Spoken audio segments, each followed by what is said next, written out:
अच्छा, अब हम डिस्कस करेंगे कि मेटा कोई हमें क्यों चूज़ करना चाहिए एडवर्टाइज़मेंट के लिए, उसके पीछे क्या रीज़न है। कुछ पॉइंट्स हैं जो मैं आपके साथ शेयर करूँगा कि हम मेटा पे क्यों एडवर्टाइज़मेंट करते हैं। वो ये है, हम दूसरे ट्रेडिशनल मेथड्स को अगर यूज़ करते हैं एडवर्टाइज़मेंट के लिए, तो उससे हम इतनी सेल्स जनरेट नहीं कर पाते या अपनी प्रोडक्ट को इतना हाई लेवल पर सेल नहीं कर पाते जितना हम इससे अपनी प्रोडक्ट को एक बूस्ट दे देते हैं और बहुत ही ज़्यादा एक अच्छी सेल्स बहुत ही कम वक्त के अंदर जनरेट करने में कामयाब हो जाते हैं। थर्ड रीज़न ये, इस वक्त मेटा हमारा जो डाटा है वो बहुत सारे थाउजेंड्स ऑफ वेज है जिसके ज़रिए हर बंदे का वो डाटा कलेक्ट कर रहा होता है और मेटा को हमारे बारे में ज़्यादा पता है। उसको हर बंदे की बिहेवियर का, इंटरेस्ट का पता होता है और वो हमारी प्रोडक्ट को इजीली राइट ऑडियंस तक पहुंचा सकता है। हम जो है खुद इतना नहीं समझते अपनी ऑडियंस को, लेकिन मेटा को हमारी ऑडियंस के बारे में ज़्यादा अच्छा पता है। तो ये एक मेन रीज़न है जिसकी वजह से हम इसके ऊपर एडवर्टाइजमेंट करते हैं। इसके बाद जो चौथी रीज़न है वो ये है, मेटा के पास बहुत सारे वेरियस वेज हैं जिसके ज़रिए वो हम कस्टमर को कन्विंस कर सकते हैं कि वो हमारी वेबसाइट पर जाए और परचेजेस करें। जैसे कैरोसेल्स एड्स हो गए, कलेक्शंस एड्स हो गए, ठीक है, वीडियो एड्स हो गए, इमेजेस एड्स हो गए, ठीक है। इस तरह हमारे पास वेरियस ऑफ वेज हैं जो कि हम कस्टमर को कन्विंस करने के लिए इस्तेमाल करते हैं और उनको उनके ज़रिए हम अपनी कन्वर्जन कर सकते हैं। और पांचवा जो तरीका है वो ये है कि हम डिफरेंट वेज के ज़रिए अपने कन्वर्जन कर सकते हैं, सेल्स को इंक्रीज कर सकते हैं। देखिए, हम कस्टमर्स को अपनी वेबसाइट पर भी लेकर आ सकते हैं, वेबसाइट से अपनी कन्वर्जन करवा सकते हैं। उसके अलावा हम कस्टमर को व्हाट्सएप पर लेकर आ सकते हैं, हम कस्टमर को मैसेंजर पर लेकर आ सकते हैं, इंस्टाग्राम के ऊपर लेकर आ सकते हैं। हमारे पास बहुत सारी वेज हैं जहाँ पर हम कस्टमर को लेकर आ सकते हैं और उसके ऊपर अपनी प्रोडक्ट को सेल कर सकते हैं। अब मैं डिस्कस कर लेता हूँ कि इसके बाद फेसबुक एड्स लाइब्रेरी क्या है और फेसबुक एड्स लाइब्रेरी के अंदर हम मैं आपको बताऊंगा कि किस किस तरह के फेसबुक हमें अपॉर्चुनिटी देता है कि आप इस तरह के एड्स आप क्रिएट कर सकते हैं। आपने गूगल पर आना है, फेसबुक एड लाइब्रेरी लिखना है, तो आपके सामने ये एक ओपन हो जाएगा डैशबोर्ड सा, जहाँ ये वो एड लाइब्रेरी है जहाँ पर दुनिया के अंदर जितने भी एड्स चल रहे होते हैं जो एक्टिव हैं, उनका सब का रिकॉर्ड यहाँ पर आ रहा होता है। और यहाँ से अब मैं आपको बताता हूँ, देखें ये इमेज ऐड है। इमेजेस की ऑप्शन हमें फेसबुक दे रहा है कि आप इमेजेस ऐड चला सकते हैं। उसके अलावा ये अब वीडियो ऐड है, वीडियो एड्स की हमारे पास ऑप्शंस है। अगर आपकी प्रोडक्ट इमेजेस एड्स से नहीं सेल हो रही, इमेजेस के ऊपर आपको रिस्पॉन्स नहीं आ रहा, तो आप वीडियो एड्स क्रिएट कर सकते हैं। वीडियो एड्स से बहुत ज़्यादा अच्छे रिजल्ट्स मिल रहे होते हैं हमें। उसके अलावा मैं नीचे चलता हूँ, देखता हूँ और कौन कौन सी टाइप्स हैं यहाँ पर। एक कैरोसेल एड्स होते हैं, ये अब मोस्टली मेरे सामने जो आ रहे हैं वो वीडियोस एड्स हैं। अब ये देखें, ये हमारे सामने एक कैरोसेल एड आ गया है। पहले कैरोसेल में उनमें एक अपनी प्रोडक्ट बताई, दूसरे में शायद उसके बेनिफिट्स बता दिए, ठीक है। तो ये जो एड्स होता है इसको हम कहते हैं कैरोसेल एड। इसके ऊपर भी काफ़ी अच्छा रिस्पॉन्स आता है। अब इसने जो कॉल टू एक्शन का बटन लगाया हुआ है वो मैसेंजर पर लगाया हुआ है, ये अपनी कन्वर्जन मतलब ऑडियंस को मैसेंजर के ऊपर ले रहा है। और उसके बाद ये इमेज ऐड आ गया, फिर ये भी कैरोसेल ऐड है।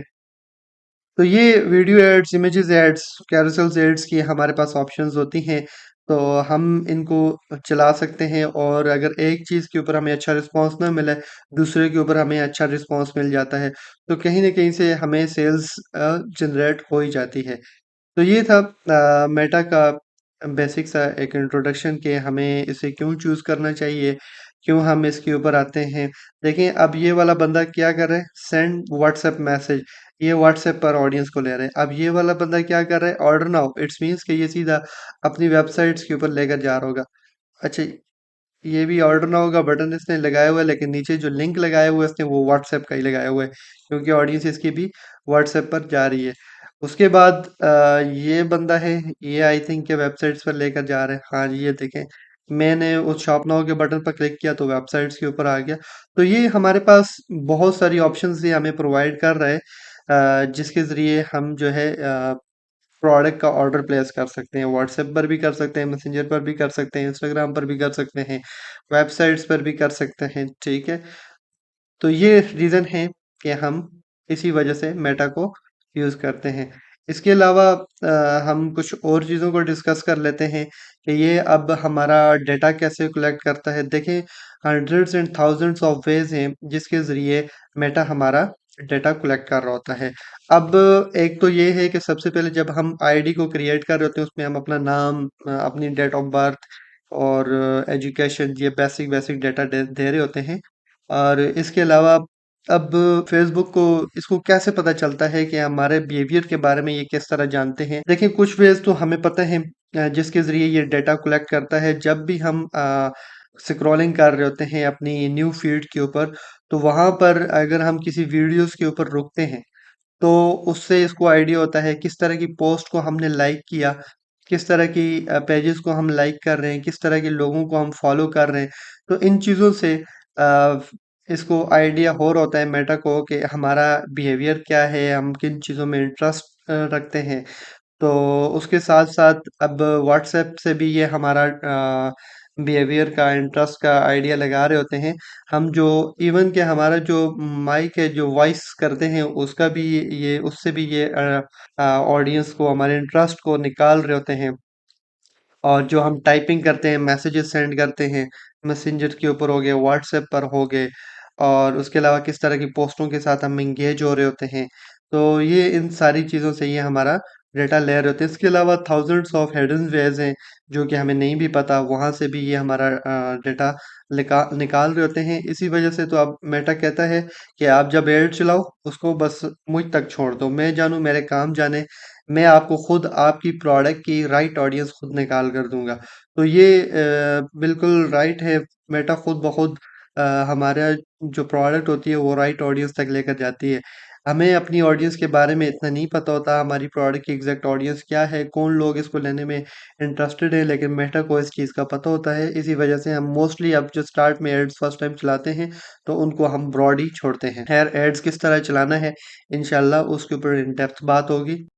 अब हम किस तरह की पोस्टों के साथ एंगेज होते हैं, किस तरह की पोस्ट के ऊपर रिएक्शन करते हैं, कौन-सा कंटेंट हम रीड करते हैं, गूगल से हम कौन-सी वेबसाइट्स पर गए, हम फॉर एग्ज़ाम्पल कोई शूज़ लेने में इंटरेस्टेड थे, लेदर के शूज़, हमने गूगल पर जाकर लिखा लेदर शूज़ मैन्युफैक्चरर इन पाकिस्तान या होलसेलर इन पाकिस्तान।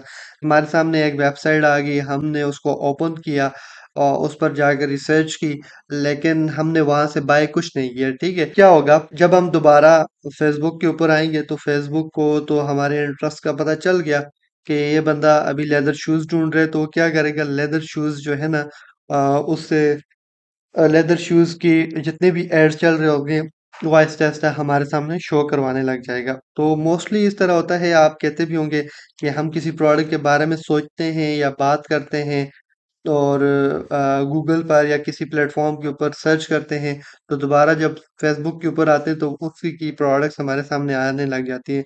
तो वो रीज़न यही है कि इसके पीछे एक हर वेबसाइट पर एक पिक्सेल इंस्टॉल होता है, कोड, जिसकी वजह से ये हमारी ट्रैकिंग कर रहे होते हैं। और फिर फ़ेसबुक पर हम जब स्क्रॉलिंग कर रहे होते हैं, वहाँ पर हमारे पास उसी प्रोडक्ट के एड्स और ये चीज़ें शो होने लग जाती हैं। इसके अलावा फ़ेसबुक हमारे फ्रेंड्स का बिहेवियर भी देख रहा होता है। ज़ाहिर है, जो हमारे सर्कल में है, हमारे साथ ऐड हैं, उनके बिहेवियर को भी देख रहा होता है। और इस तरह देखें, अब एक ऐड है वो मेरे सामने आया है, तो फ़ेसबुक देखेगा, अब मेरे फ्रेंड्स का बिहेवियर भी अगर मुझसे मिलता-जुलता है, तो वो उसे भी वो ऐड दिखा देगा। अगर उसका बिहेवियर और मेरे बिहेवियर या इंटरेस्ट में डिफ़रेंस है, तो फिर वो ऐड उसको नहीं दिखाएगा। तो ये कुछ वेज़ हैं जिसके ज़रिए से फ़ेसबुक हमें एड्स दिखा रहा होता है। इसके अलावा कुछ टर्म्स हैं मेटा की, वो हम इंशाल्लाह आगे डिस्कस करेंगे। तो आपका कोई क्वेश्चन है, कोई चीज़ आपको समझ नहीं आई, तो आप कमेंट्स में पूछ सकते हैं। Thank you.